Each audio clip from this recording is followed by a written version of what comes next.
Hello students, let's start with the next chapter of the bio, that is the chapter number 7, nervous system. So as you know, nervous system that play important role in our life, right? So let's start. Nervous system is the control center of the body. It provides the fastest mean of communication between different body parts and control their secretion or functions. Right so सबसे पहले जो question आपको आना चाहिए so basic unit of nervous system का एक basic unit क्या होता है मीन्स कि जिस जो कंबाइन करके सेल्स जो हैं एक नर्वस सिस्टम बनाते हैं उसको हम कहते हैं neuron. So basic unit of nervous system is called the neuron. एक और आता है that is the basic unit of kidney. So kidney का जो बेसिक यूनिट है that is called nephron. So students बहुत ज़्यादा इसमें कंफ्यूज होते हैं न्यूरॉन और नेफ्रॉन, राइट. सो अगर ब्रेन का आए nervous system neuron, right. So अगर किडनी की आएगी आपको basic unit such that is called nephron, right. So let's start with the neuron. It's basic structure. So this is called a cell body. इस structure हम कहते हैं cell body. डेंड्रोन है जिसके साथ अराइज करते हैं dendrites. This is called the long axon, right. So axon की outer covering this is called a myelin sheath. So इसमें जो गैप है इसको हम कहते हैं नोड ऑफ रेनवियर. सो जो आउटर कवरिंग है इसके जो सेंटर में जो न्यूक्लियस है उसको हम कहते हैं nucleus of the Schwann cells, right. So these are called the nerve endings. Nerve endings किसके साथ अटैच है? मोटर एंड प्लेन के साथ. सो मोटर एंड प्लेन आपकी बुक में ड्रॉ नहीं है, अगर आप चाहो तो उसको बुक में ही ड्रॉ कर लो. मोटर एंड प्लेन जितने नर्व एंडिंग्स हैं means these are the nerve endings that attach to the motor end plate, right. फिर जो सारा कंडक्शन है वो इसके थ्रू चलती है. चलो फर्स्ट आओ dendrite. What is the function of dendrite? Dendrite act as a afferent process. So afferent process में क्या होना है कि इट कैरी द इम्पल्स. सो सबसे पहले जो इम्पल्स आई वो किसके थ्रू आई? डेंड्रॉन से. सो डेंड्रॉन रिसीव द और carry the impulse. Then this impulse then go to the cell body. So cell body का दूसरा नेम क्या है? That is called the cyton. Cyton को हम क्या कहते हैं? Cell body. So point clear. So centre में क्या है? Nucleus, right. सो इसने क्या करना है कि जो इम्पल्स आई डेंड्राइट के थ्रू वो गई एक्सन के through, right. So axon act as a long wire. जैसे स्विच बोर्ड में जो वायर्स लगी होती हैं उसको हम कहते हैं लॉन्ग वायर, राइट. सो इसकी आउटर कवरिंग है. जब देखो कि घर में जो सिंपल वायर हम यूज़ करते हैं वो बाहर से इंसुलेटेड होती है, राइट. सो इसी तरह से इसकी इंसुलेशन क्या है? वो रबर शीट नहीं है. रबर शीट होती है जो दूसरी वायर्स यूज़ करती हैं. इसकी जो एक्सटर्नल कवरिंग है दैट इज कॉल्ड है माइलिन शीट. इसका फंक्शन क्या हुआ? माइलिन शीट क्या करती है? इम्पल्स को कंजर्व करके रखती है और आगे प्रोसेस जो है आगे फर्दर स्टार्ट करवाती है. ये आइसोलेट करती है दूसरे और एक्सन के साथ. So point clear. These are called the Schwann cells. So Schwann cells क्या करते हैं? एक जो माइलिन शीट की कवरिंग है उसको दूसरे से सेपरेट करवाते हैं दीज सेचुअन सेल्स. सो उनके अपने क्या होते हैं? न्यूक्लियस होते हैं, राइट. सो एक्सटर्नल वॉल जो है उसके जो सेल्स हैं these are called the Schwann cells. So centre में है node of Ranvier, right. So node of Ranvier क्या करते हैं? गैप बनाते हैं.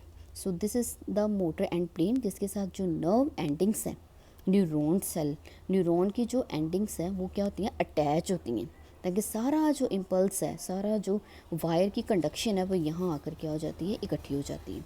So this is all about the neuron. और न्यूरॉन को हम क्या कहते हैं?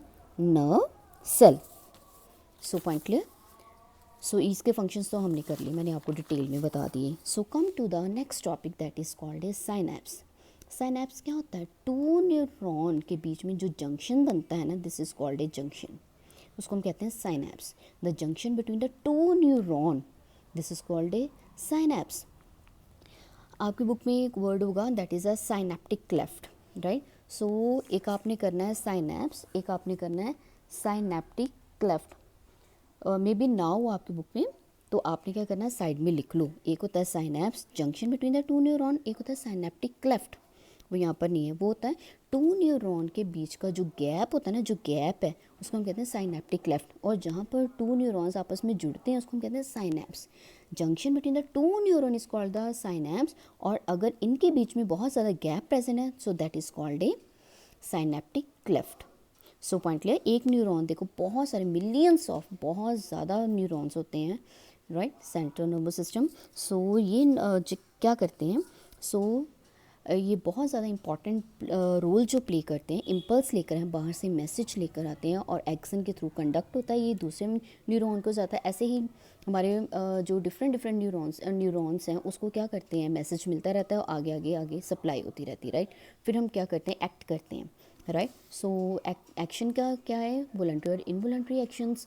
जो एक्शंस हमारे कंट्रोल में हैं that are called the voluntary actions, जो हमारे कंट्रोल में नहीं है that are called the involuntary action. So ये आपके टॉपिक में अभी नहीं है, बस आपको पता होना चाहिए। नेक्स्ट आओ टाइप ऑफ न्यूरॉन्स। हमने सारी डिटेल स्टडी की न्यूरॉन की, अब हमने पढ़ना है कितनी तरह के न्यूरॉन होते हैं। There are 3 main types of the neuron. First is the sensory neuron, second is the motor neuron and third is the interneuron. Sensory neuron क्या होता है, सेंसरी, देखो सेंसरी नेम क्या बता रहा है, सेंस ऑर्गन। इट मीन्स कि neuron कहाँ से इम्पल्स लेकर आएंगे, सेंस ऑर्गन, और कहाँ भेजेंगे, to the brain. So it carry impulse from sense organ to the brain, right. Next आओ मोटर न्यूरॉन। मोटर न्यूरॉन क्या कैरी करेंगे, मोटर न्यूरॉन इम्पल्स कैरी करेंगे कहाँ से, from CNS, central nervous system से, और कहाँ देंगे, इफेक्टर ऑर्गन से। इफेक्टर ऑर्गन्स हमारी बॉडी में क्या होते हैं, मसल्स और glands, right. Interneurons, intermediate जो होते हैं बीच में, मीडिएटरी यू कैन से, और एसोसिएटेड जो एक दूसरे को जोड़ते हैं, एसोसिएट, उसको कहते हैं inter neuron. So they connect the sensory और द मोटर न्यूरॉन। ये सेंसरी और मोटर न्यूरॉन को आपस में क्या करवाते हैं, कनेक्ट करवाते हैं। मतलब सेंसरी मीन्स सेंस ऑर्गन्स को, और जो मोटर न्यूरॉन है, उनके ग्लैंड्स हैं, उनके मसल्स हैं, उनको क्या करवाते हैं, आपस में जॉइन करवाते हैं। These are called the interneurons. So let's start with the next topic, that is the nerve fibers. Very very important. Nerve fibers क्या होती हैं, पहले तो हम पता नहीं चाहिए nerve क्या होती है। A bundle of nerve fibers wrapped in a myelin or you can say sheath of the connective tissue is called a nerve. Bundle और बहुत सारी नर्व्स का जो बंडल है वो आउटर कवरिंग के साथ क्या होता है, कवर होता है, राइट। सो किसके साथ, कनेक्टिव टिश्यू के साथ, उसको हम कहते हैं that is the myelin sheath, that is called nerve, right. So there are two main types of nerve. First is the myelated, second is the non myelated, या medulated और non medulated। जो तो कवर होएगा, जो part axon का, ये देखो ये जो पार्ट कवर है, this is called the medullated neuron. ये मेडुलेटेड नर्व फाइबर्स, यहाँ पर कौन सी नर्व फाइबर्स होंगे, मेडुलेटेड नर्व फाइबर्स। और जहाँ पर यहाँ पर गैप है, यहाँ पर नहीं है ना कवर, तो इसको हम कहेंगे नॉन मेडुलेटेड और non myelated nerve fibres, right. So इसी तरह नर्व्स की कितनी टाइप्स हैं, further 3 types, sensory nerve, motor nerve and mixed nerve, right. So sensory nerve same वही जो इम्पल्स लेकर आ रही है फ्रॉम सेंस ऑर्गन। तो इसकी एग्जांपल आएगी ऑप्टिक नर्व ऑफ द आई, हमारी आई को जो नर्व सप्लाई करती है ब्लड, या जो मैसेज लेकर जा रही है हमारे जो आई है, आई को कनेक्ट करवा रही है हमारे ब्रेन के साथ, राइट। सो उसको हम कहते हैं ऑप्टिक नर्व। मोटर नर्व की एग्जांपल क्या आएगी, that is the supplying muscles, हमने किया था ना कि दैट इज़ द मसल को सप्लाई करती है और क्या करती है, ग्लैंड्स को, राइट। सो एग्जांपल है, example that is the supplying nerve supplying to the eye muscles. Next is the mixed nerve. Mix क्या आएगी, सेंसरी और मोटर क्या, मिक्सचर, राइट। सो एक एग्जांपल क्या आई, nerve going to the lower jaw. So lower jaw में जो nerves जा रही मिक्स होकर सेंसरी और मोटर की, that is called A mix nerve fibre. So simple. So next जो हमने मेन जो चीज़ करनी है, human nervous system, very very important. इसके 3 मेन पार्ट्स हैं, CNS, PNS, ANS। हमेशा 10th स्टैंडर्ड में ये पूछा जाता है, write down the full form of CNS, write down the full form of PNS, write down the full form of ANS। कई बार ये तीनों इकट्ठे पूछ लेते हैं 3 नंबर की, देखो 3 नंबर मिल गए ना हमें। CNS मतलब सेंट्रल नर्वस सिस्टम, PNS मतलब पेरिफेरल नर्वस सिस्टम, ANS मतलब ऑटोनॉमिक नर्वस सिस्टम। सो पॉइंट क्लियर।